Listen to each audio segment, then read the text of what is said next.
The Unquantifiable Affection.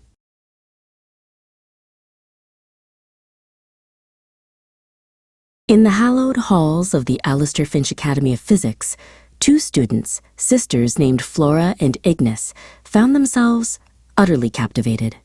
It wasn't the laws of thermodynamics that held their attention, but the professor himself. Professor Alistair Finch was brilliant, kind, and possessed a smile that could bend the very fabric of spacetime. Ignis, ever the more impulsive of the two, paced their shared room, a whirlwind of red silk and frustration. "It's no use, Flora. He sees us only as students. We must persuade him." Flora, arranging a bouquet of night-blooming jasmine, looked up with a worried frown. "Ignis, you don't mean—" But Ignis did mean it. That night, under the light of a full moon, they gathered in their secret laboratory.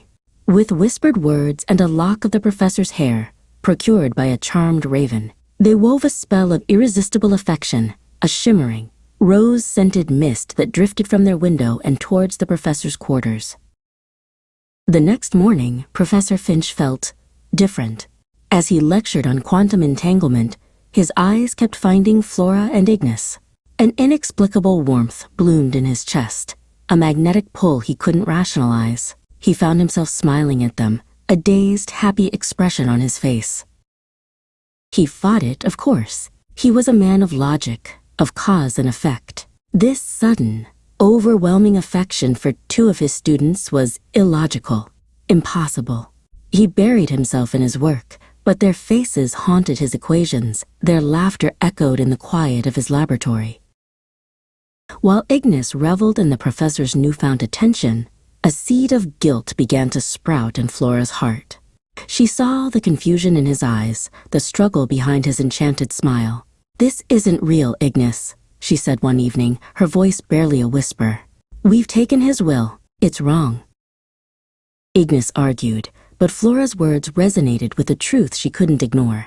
The victory felt hollow, the affection unearned. With heavy hearts, they returned to their laboratory and, with a spell of undoing, released the professor from their magical hold. The next day, Professor Finch felt the fog lift from his mind.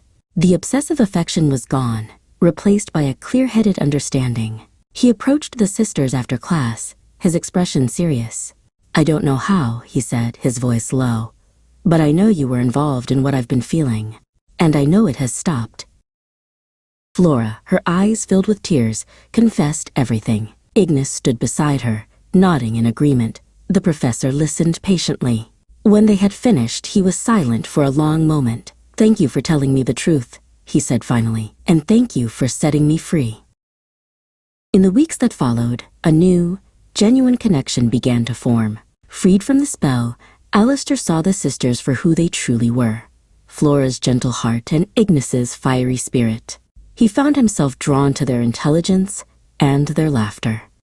And in the quiet moments between lectures and experiments, a love that was real and freely given began to bloom, a love for them both.